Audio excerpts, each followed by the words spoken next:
Hey there. It's a little bit brighter than I thought.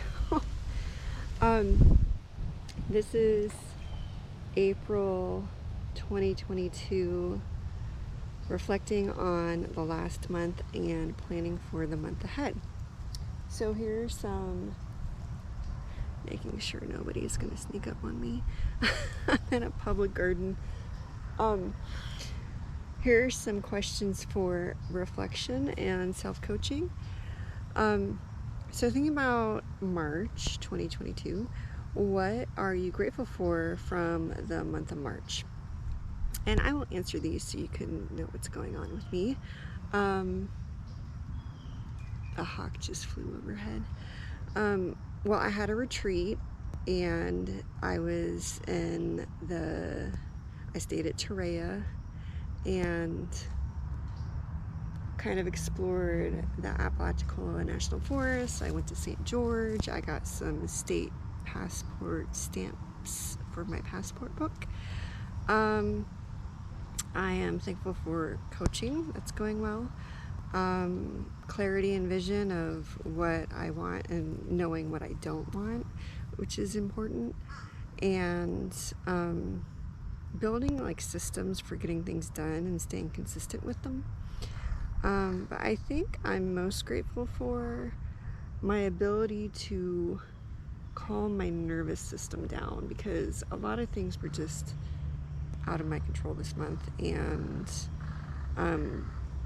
I felt like for the most part I was able to be more regulated than normal, like my normal, not your normal. I do have PTSD, so I have to work like a bit harder to regulate my nervous system, but it's good that I know that about myself. Okay, second question. What progress did you see in the month of March, even if it was just like small progress? And one thing for me was content creation. I started sharing videos to YouTube and on my personal website, blog. Small health goals were made, not, like big overwhelming goals, but small progress was made in terms of my like physical and mental health goals. I do feel like I made good progress with, like I mentioned, systems and coaching, and I also was able to get through quite a few books last month. I didn't tally them up, which I probably should have, but maybe I'll make a list of the books that I read and put them in my blog post or in the comments. So what didn't quite go as planned in March that you're okay with, that you're willing to let go of? Like I mentioned, for me, that these pine cones are so cute. They're like a lot of things were outside of my control, and a lot of things were very like noisy, and it was just like outside my window of tolerance. One of those things is a new window unit in my apartment, and I'm just learning to live with it. So that,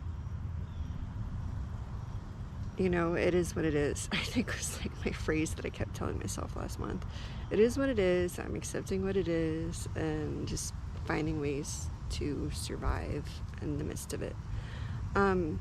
So favorite memories from March. Well, obviously going on my retreat was amazing. Spending time outdoors and exploring some new to me trails and revisiting older trails that I go to all the time. Reading good books, and I really enjoyed meeting up with friends in Zoom, because I am still not quarantined. I'm still socially distancing because of my immune deficiency. So I do meet with people online almost daily, so it's not like I'm isolated. And I am really grateful for the time that I do get to spend with my friends, because a lot of us are very busy. So when they make time to schedule, you know, to hang out with me for half an hour, like, that is something I really look forward to. And lessons that I'm taking away from the month of March that could help me in the future. One of the lessons is to just do the next thing. Because sometimes, like, projects or life can be overwhelming. So if you think like, well, what's the first thing or what's the next thing, just focus on doing that one next thing, and that's good. Something else I've been doing is, and this is a coaching tool, is pairing habits or stacking habits. So, for example, one of the habits I stacked earlier in this year was strengthening my core, and I do that right after I meditate. So another habit I have stacked on top of that is using the Curable app, which is a lot of mind, body, like meditation and education and journaling prompts. So I've stacked that to my morning routine as well. And the habit I'm going to stack moving forward is adding some more strength training in, like 5-10 minutes, like not very much. I just wanted to be like a little habit, not overwhelming, so I can't do it consistently. Something else, a lesson, is I am realizing I need to protect my time and my boundaries, and build in margin, especially knowing, like, after certain appointments for work, like, I need time to process afterwards, so I'm blocking that off in my calendar now. And another lesson that is really helpful for me, like, I am an INTP, or Gretchen Rubin, I'm a thinker, I'm very analytical, I teach math, so I need all the data.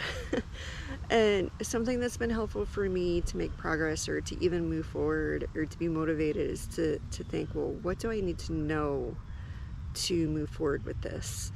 And giving myself some time and space to just learn what I need to know to move forward has been extremely helpful for me.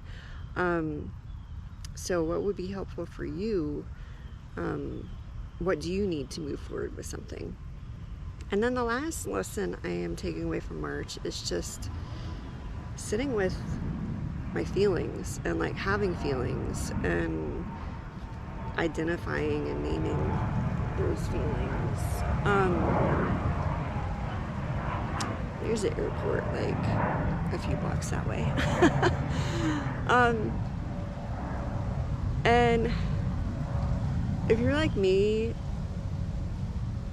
really quiet, like, I was not allowed to feel growing up,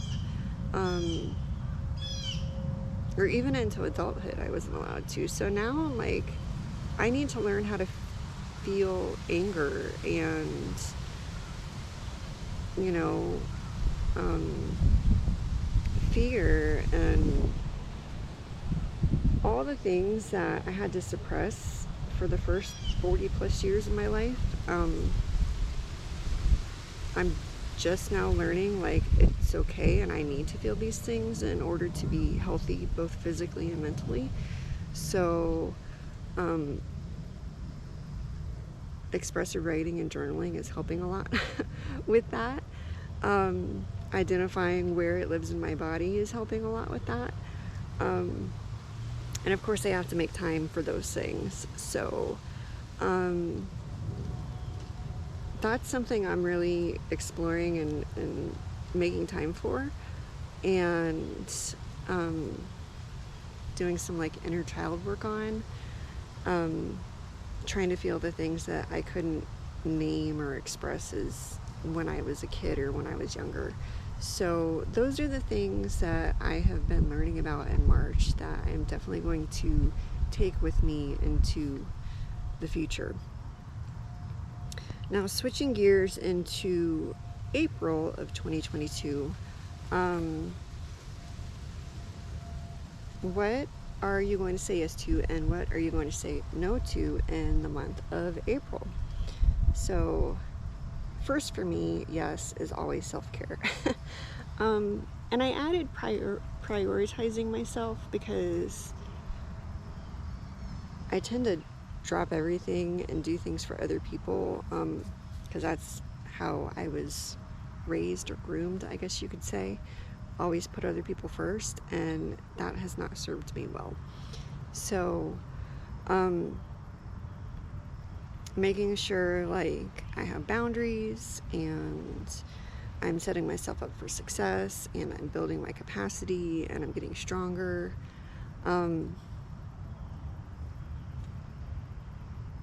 Those things I am saying yes to. I am saying no to dropping everything for other people. I'm saying no to putting in more effort and energy than other people are if I am working on something with them or expecting them to do something. Like, I can't be doing all the heavy lifting, you know?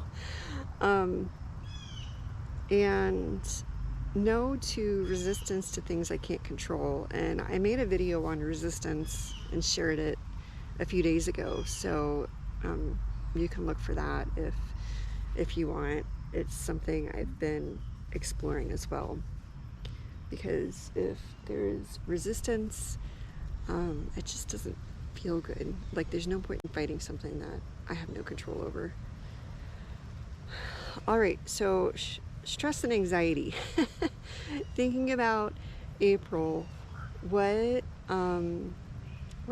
stressful? What's causing anxiety? What are you anticipating to be hard?